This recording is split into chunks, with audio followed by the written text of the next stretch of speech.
Assalamualaikum warahmatullahi wabarakatuh. Jadi pada video kali ini kami dari kelompok 10 akan mempresentasikan hasil praktikum komunikasi penyuluhan pertanian di Desa Banteran, Kecamatan Sumbang, Kabupaten Banyumas. Sebelumnya, izinkan saya memperkenalkan anggota kelompok kami. Yang pertama ada Muna Rahmi Halifah dengan NIM A1A 023028. Yang kedua ada Rifa Salma Nabila dengan NIM A1A 023112.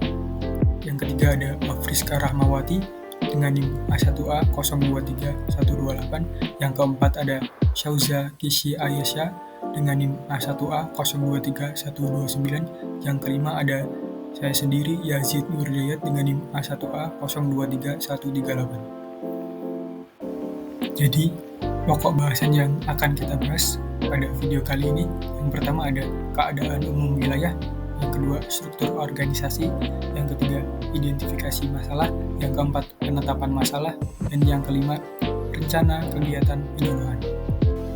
Yang pertama ada keadaan umum wilayah. Jadi Desa Banteran ini merupakan salah satu dari 19 desa di Kecamatan Sumbang yang mempunyai wilayah 363 hektar dengan komoditas unggulan berupa padi, jagung, dan juga cabai. Dalam Desa Banteran ini terdapat 6 kelompok tani. Salah satunya adalah kelompok Dharma Bakti Tani. Selanjutnya ada sejarah Desa Banteran.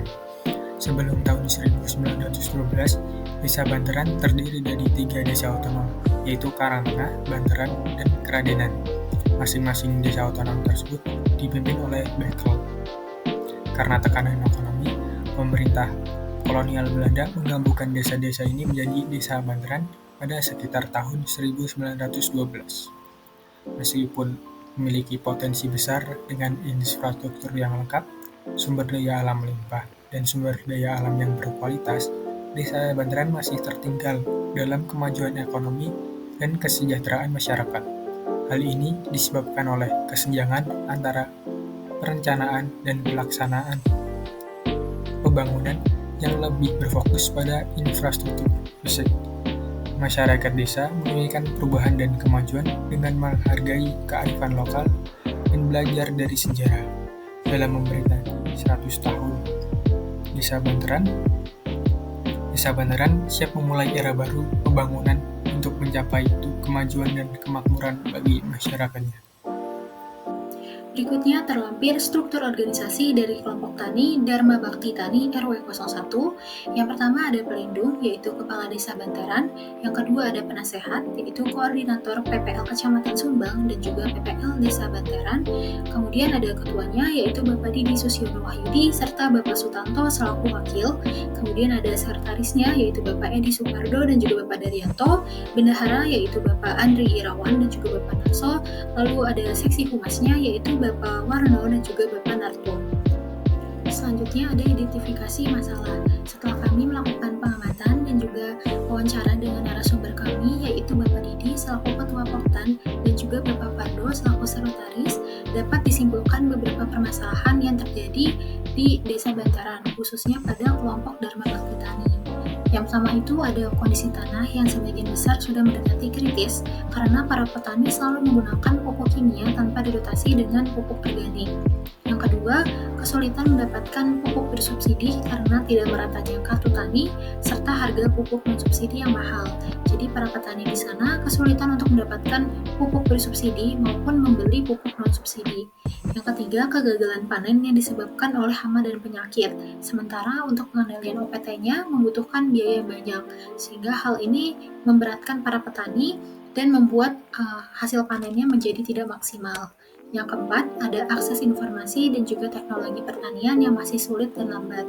Jadi para petani di sana kesulitan untuk mendapatkan bantuan mesin pertanian dari pemerintah. Selanjutnya ada penetapan masalah.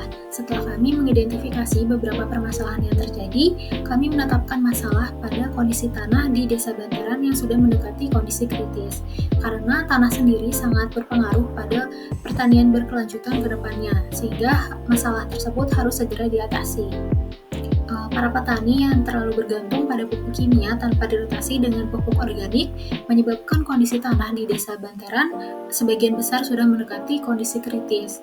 Kondisi tanah yang kritis ini menjadi tantangan yang berat bagi para petani, terutama bagi kelompok Dharma Bakti Tani.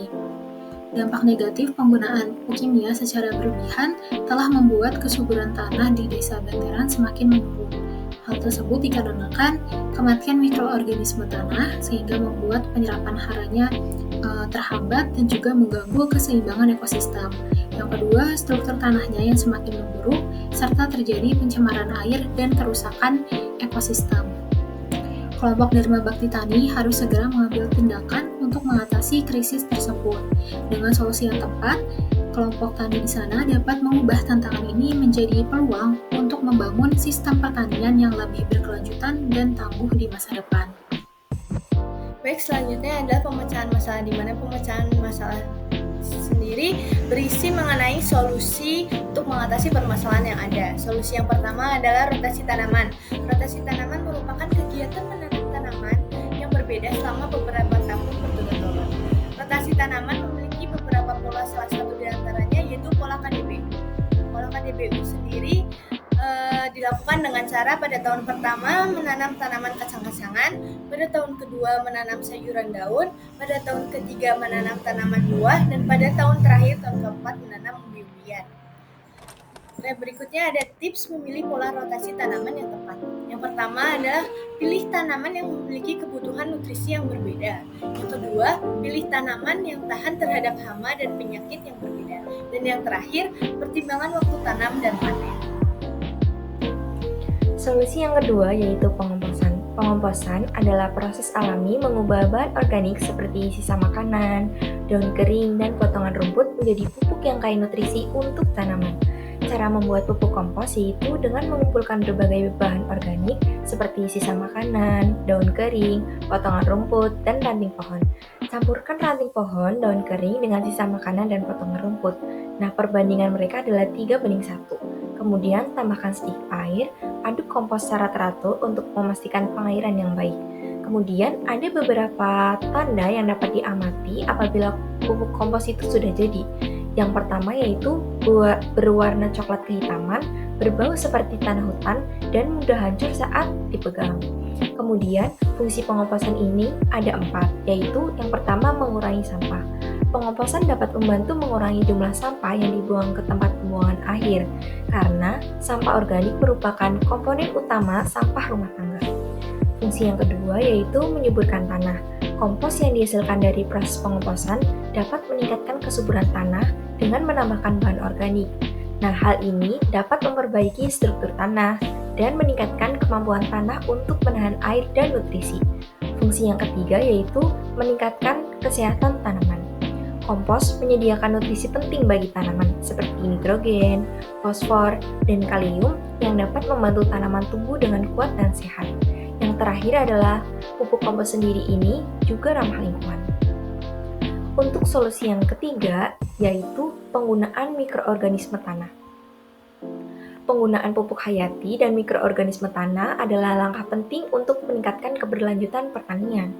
Pupuk hayati ini dapat memperbaiki kandungan nutrisi tanah, sementara mikroorganisme ini seperti bakteri, jamur, ini dapat membantu meningkatkan kesuburan dan kesehatan tanah. Penggunaan mikroorganisme ini dapat mengurangi ketergantungan penggunaan pada pupuk kimia, memperkuat ketahanan tanaman terhadap penyakit, dan dapat meningkatkan hasil panen. Kemudian contohnya itu ada 2. Contoh yang pertama itu bakteri penambat nitrogen atau bakteri Rhizobium. Cara penggunaannya yaitu ada 2. Yang pertama inokulasi benih. Rhizobium dapat dicampurkan dengan benih tanaman kacang-kacangan sebelum tanam. Caranya, benih direndam dalam larutan yang mengandung rhizobium atau dilapisi dengan bubuk yang mengandung bakteri ini. Setelah inokulasi, benih ini ditanam seperti biasa. Kemudian, cara penggunaan yang kedua yaitu penerapan langsung ke tanah. Bakteri Rhizobium juga dapat diaplikasikan langsung ke tanah di area perakaran tanaman leguminosa untuk meningkatkan fiksasi nitrogen. Contoh yang kedua yaitu bakteri pelarut fosfat atau bakteri Bacillus megatherium. Cara penggunaannya ini ada 2. Yang pertama, aplikasi ke tanah. Bakteri pelarut fosfat ini dapat dicampurkan dengan kompos atau pupuk organik dan diaplikasikan ke tanah sebelum tanam. Alternatifnya, bakteri ini dapat disiramkan ke area perakaran tanaman. Kemudian cara penggunaan yang kedua yaitu penyemprotan. Larutan yang mengandung Bacillus megatherium dapat disemprotkan langsung ke tanah atau permukaan daun untuk meningkatkan ketersediaan fosfat. Selanjutnya ada rencana kegiatan penyuluhan. Judul dari kegiatan penyuluhan yang akan dilakukan adalah upaya mengembalikan kondisi tanah dari degradasi dalam rangka meningkatkan produktivitas usaha tani. Teknologi informasi komunikasinya yaitu pemahaman petani untuk dapat meningkatkan hasil panen dan memperbaiki kondisi lahan yang mengalami degradasi akibat penggunaan pupuk kimia tanpa dirotasi.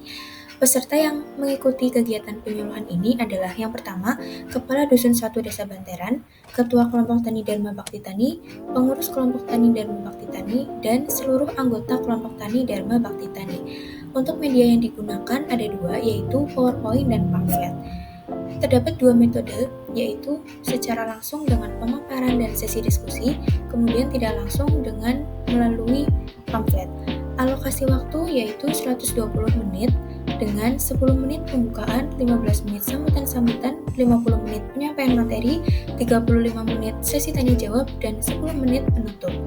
Sosialisasi mengenai masalah penggunaan pupuk kimia secara terus-menerus tanpa diselingi dengan pupuk organik sangat penting untuk disampaikan kepada para petani. Tanah yang digunakan untuk bertani selama bertahun-tahun dengan pupuk kimia saja dapat mengalami degradasi serius, yang pada akhirnya mengarah pada kondisi tanah yang mendekati kritis. Tanah yang terus-menerus diberi pupuk kimia kehilangan keseimbangannya karena mikroorganisme tanah yang berguna untuk kesuburan menjadi mati atau berkurang. Menyadari pentingnya hal ini, sosialisasi harus dilakukan secara intensif dan berkelanjutan. Dengan pengetahuan dan kesadaran yang meningkat, diharapkan para petani akan mulai mengadopsi praktik pertanian yang lebih ramah lingkungan, yang tidak hanya menjaga kesehatan tanah, tetapi juga meningkatkan produktivitas dan kualitas hasil pertanian mereka. Ini adalah langkah penting untuk memastikan keberlanjutan sektor pertanian dan menjaga kelestarian lingkungan untuk generasi mendatang. Berikut adalah pamflet yang digunakan sebagai media kegiatan penyuluhan. Cukup sekian presentasi dari kami, mohon maaf bila ada kesalahan. Wassalamualaikum warahmatullahi wabarakatuh.